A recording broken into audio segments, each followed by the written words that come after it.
you ready? There's a meeting here tonight. Come along, come tonight. I know you by your name. There's a meeting here tonight. Get you ready, there's a meeting here tonight. Come along, come along.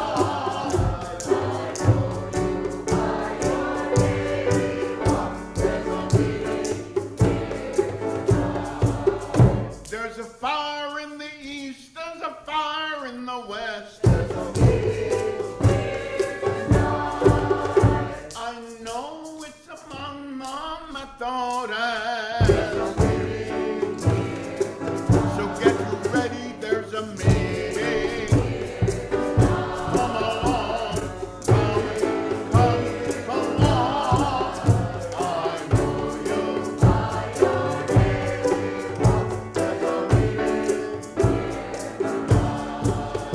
My father says it is the best to live and die a Methodist. So get you ready, there's a meeting. Come along, come along.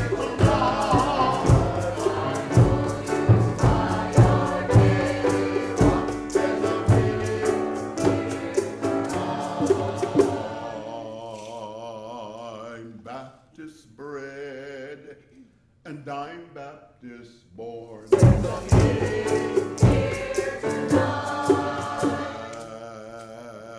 And when I'm dead, there's a Baptist gone. There's a meeting. There's a meeting. Come along, come along.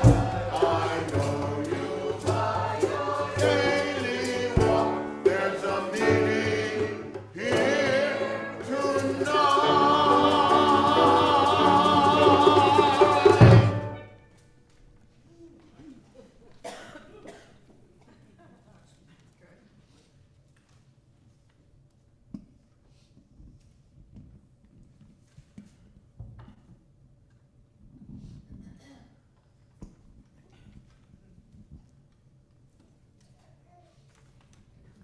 This little light of ours. Welcome to the historic Stevens Chapel, home of the Universalist Unitarian Society of Martha's Vineyard. A little context for today's music from Jim Thomas's Martha's Vineyard Slave Song Choir. So, Tuesday being 4th of July, think Thomas Jefferson.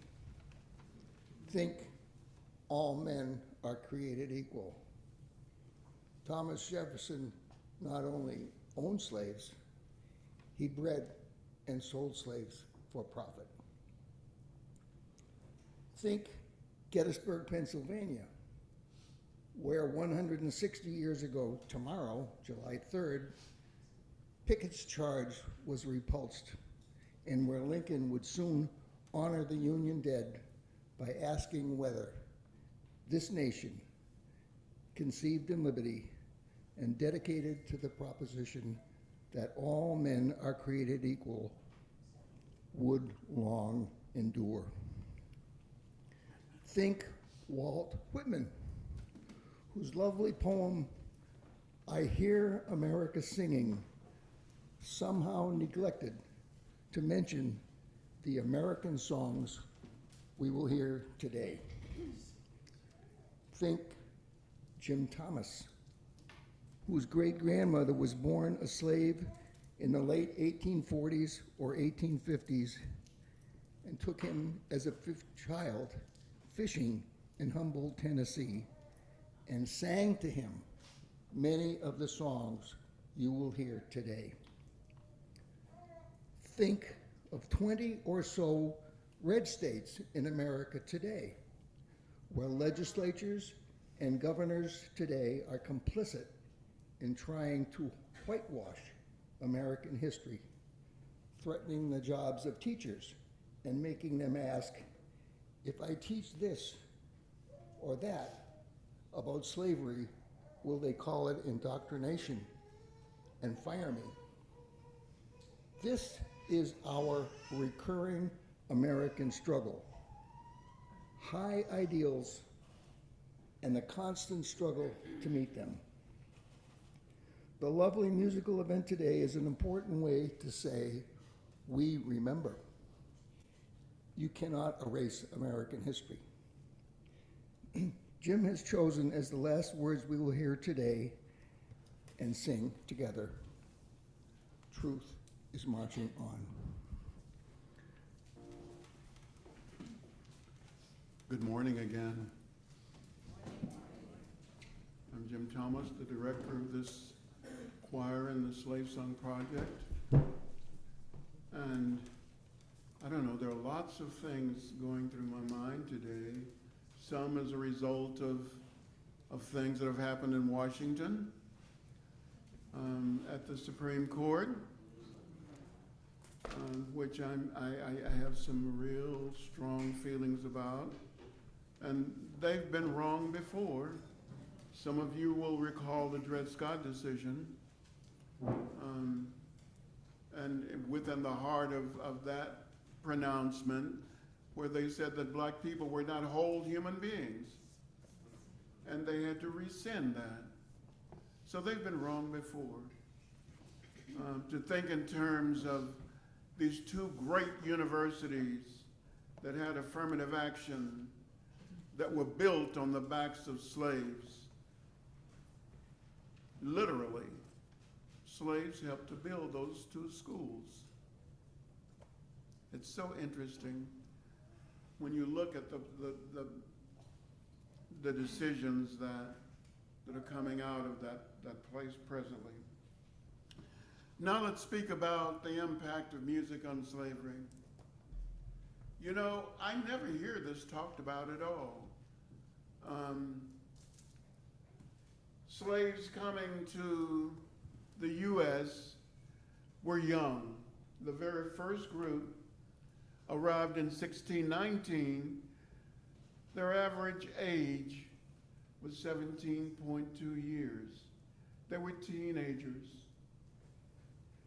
Teenagers desire to communicate with each other, right? And they were told, you will work together all day, but you won't talk to each other. That didn't last long because those teenagers found a way to communicate. And that way was through song. In Africa, so many of the songs, so many of the messages and stories, histories, were told in song. It's done in three types. One is a call and response. One is syncopation, and one is slow opening chords. Those three. They took that information away from Africa in their heads. When they were captured, they didn't have a chance to get their favorite musical instrument. The early spirituals can all be followed by following the black notes on a scale. Isn't that interesting? 5 keys. The pentatonic scale. The early spirituals can all be played on the pentatonic scale. Now, I can see that at least 4 or 5 of you are ready to rush home and try that, but it's true. They can be. The slaves that came to church with the master and mistress and sat in back and listened and watched and noticed that the master and mistress were moved with the language of the church and that they could come home and sing anything that they wanted to, using the language of the church. And they memorialized so many things that they saw first as a test. Long white robe, long and white golden slippers, starry crown. They saw the procession of the priest. And they were moved by that too. They said, how striking. But I've got shoes too. I've got a robe. I've got a crown. Might be in heaven, but I'll have one. But they used those impressions to start the spirituals. Now notice where I said that they were started. That gives you another idea, hopefully. White people were involved from the very beginning for the creation of spirituals because they were started in the white church.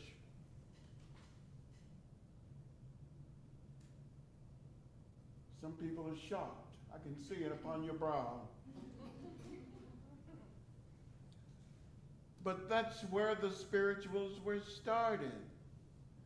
So we had a high level of collaboration from the very beginning, albeit much of it had to be underground.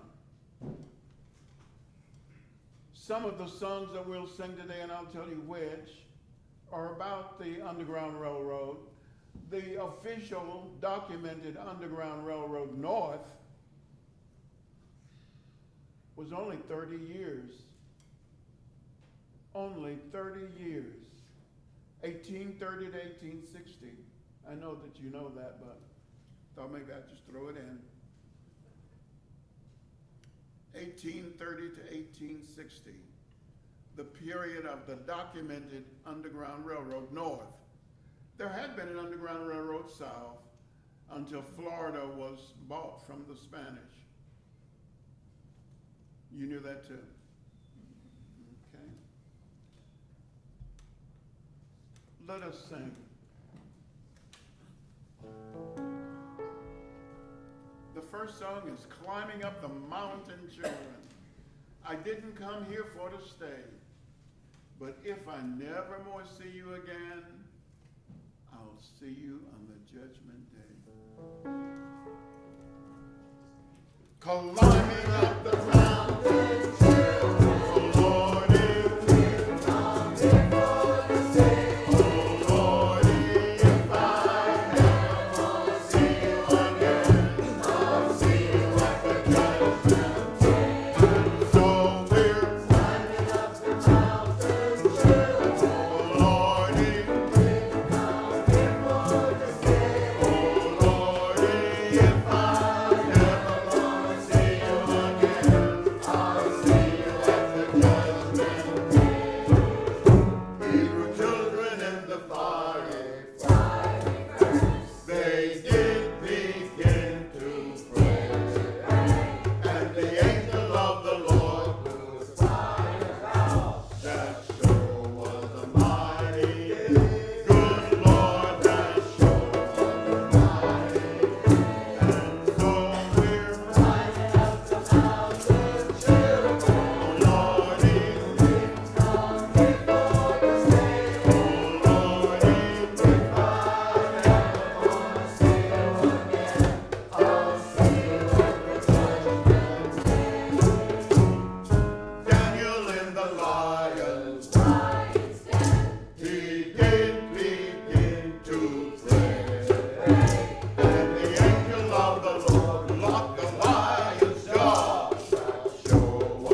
we sing the next song, I want to thank Jeremy again, because he came in at the very last minute, even to the rehearsal on Wednesday night, having known a few minutes before noon on Wednesday about this. And it's not easy to be an accompanist for us, because we never sing anything the way it's written.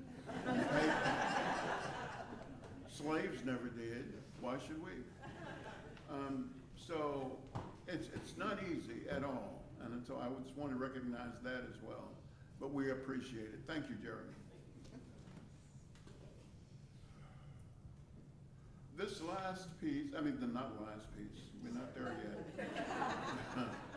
yet. This next piece is a piece about keeping me from sinking down. Now, while the slaves created it after being tired and some whipped and abused, when I really got it, I saw a film a few years ago, and some of you saw it as well, called The Help. Some of you saw The Help? Yes. At 5 p.m., if you can remember that scene, 5 p.m., where all of these black women filed out of the homes of white folks where they've been working all day onto the streets and started walking home. They were all in their white dresses with their white shoes and little white. It really got me at that point. All of them looked so tired. And just keep me from sinking down.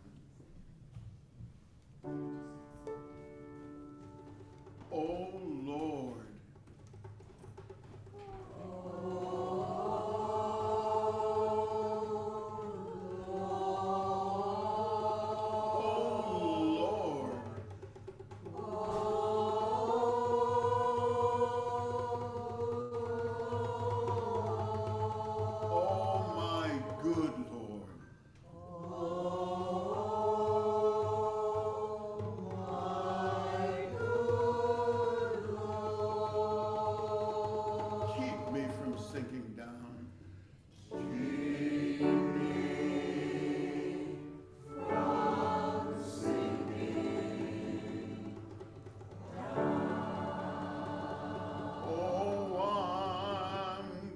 Tell you what I plan to do.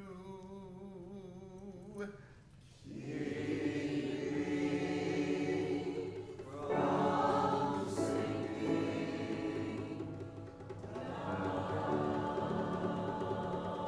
I plan to go to heaven too.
The next piece, did my Lord deliver Daniel? Again, looking at the Old Testament of the Bible, where he delivered Meshach, Shadrach, and Abednego, those Hebrew children, from the fiery furnace. And he delivered Daniel from the lion's den, and he delivered Jonah from the belly of the whale. If he can deliver all these folk, why can't he deliver us as well? It makes sense to me. It's good deductive logic.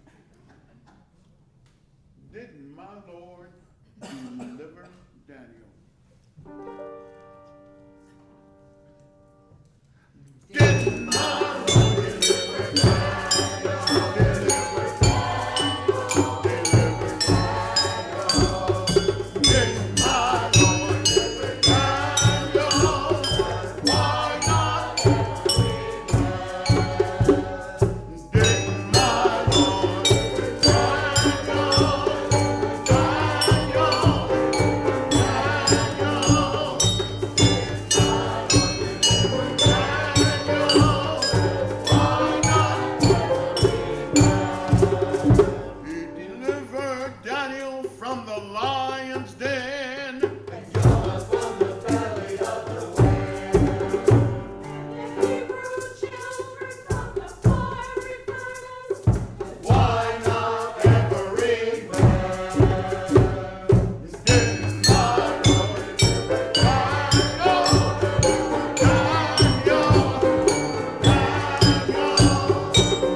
In the next piece,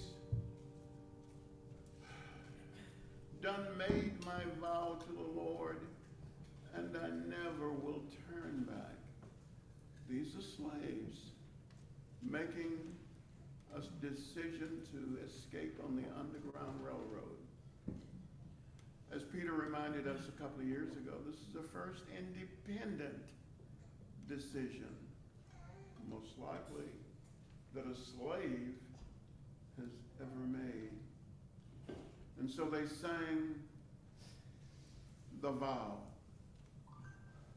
Done made my vow to the Lord, and I never will turn back.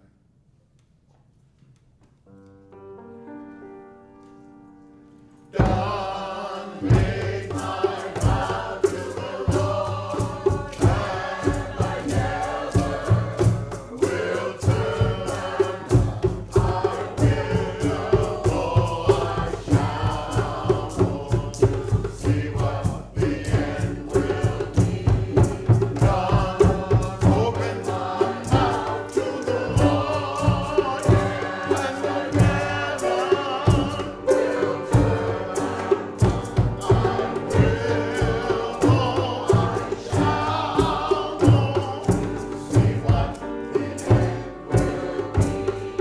Sometimes I'm up, sometimes I'm down. See what the end will be. But still my soul is heavenly bound. See what the end will be. God made my vow to the Lord, never will turn back. Shall go see what the end will be. God, open my mouth to the Lord. I never will turn back. I will go, I shall go see what the end will be. If you get there before I do, see what the end will be. Tell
I woke up this morning with my mind, and it was stay on freedom. I woke up this morning with my mind, and it was stay on freedom. I just woke up this morning with my mind, and it was stay on freedom. Hallelujah, hallelujah, hallelujah.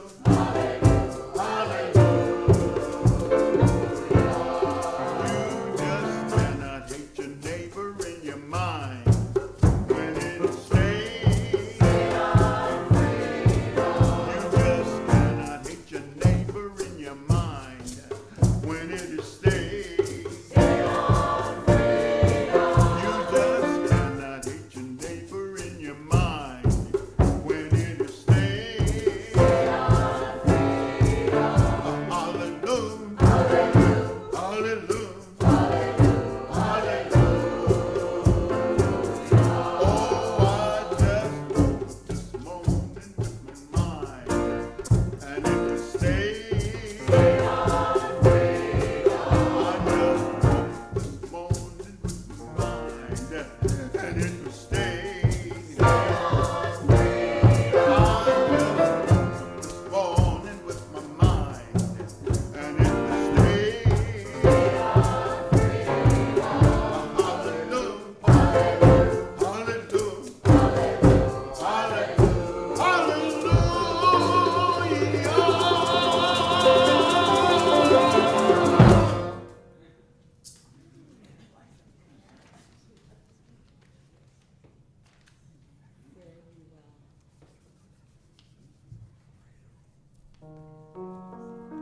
For the choir's last song,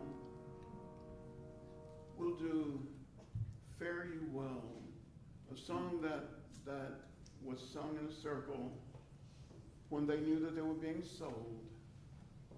This was one of the ways that they could deal with separation. They would go off into the woods, sit in a circle, they would sing, brothers and sisters, and sometimes mothers and fathers. And they would shake the hands and say, if I never see you again, fare you well.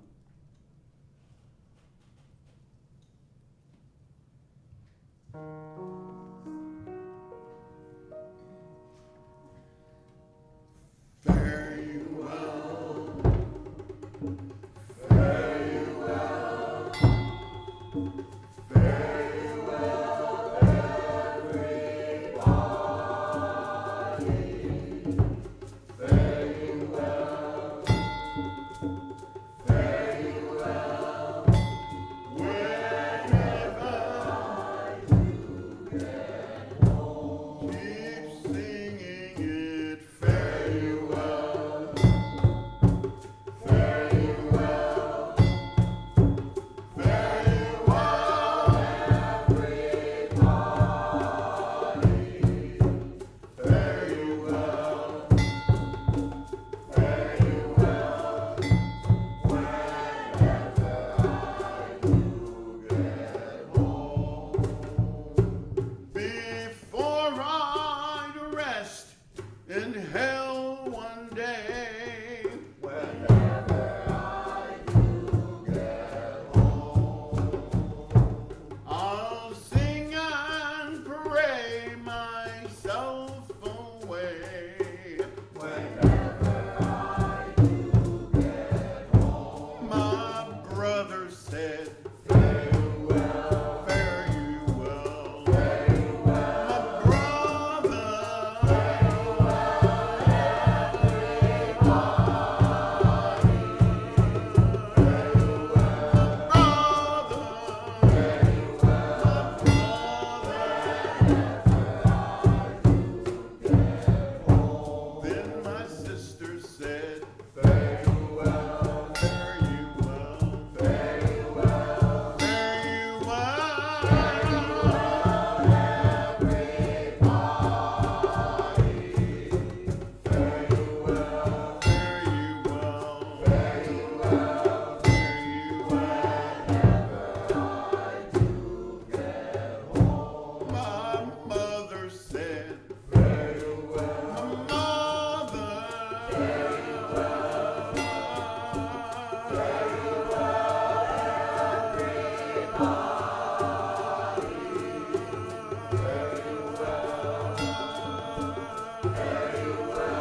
to us.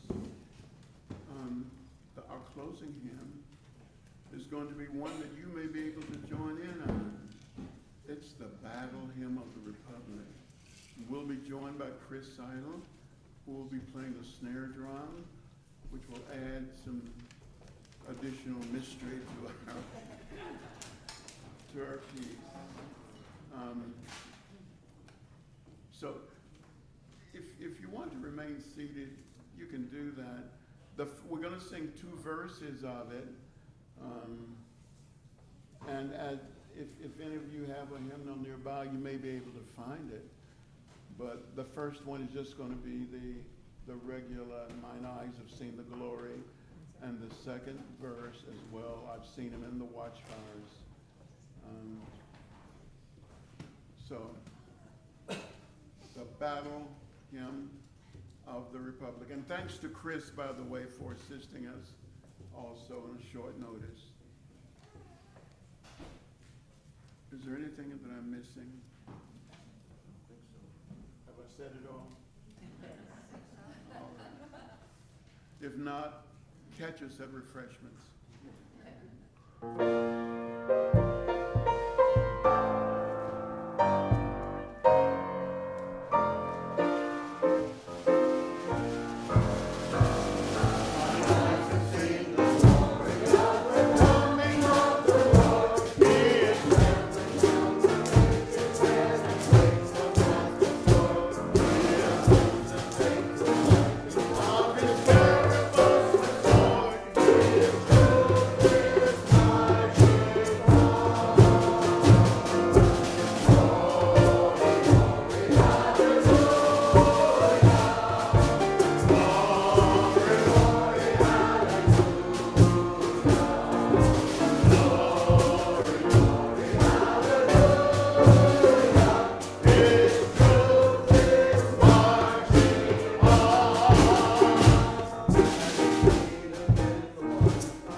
That's it.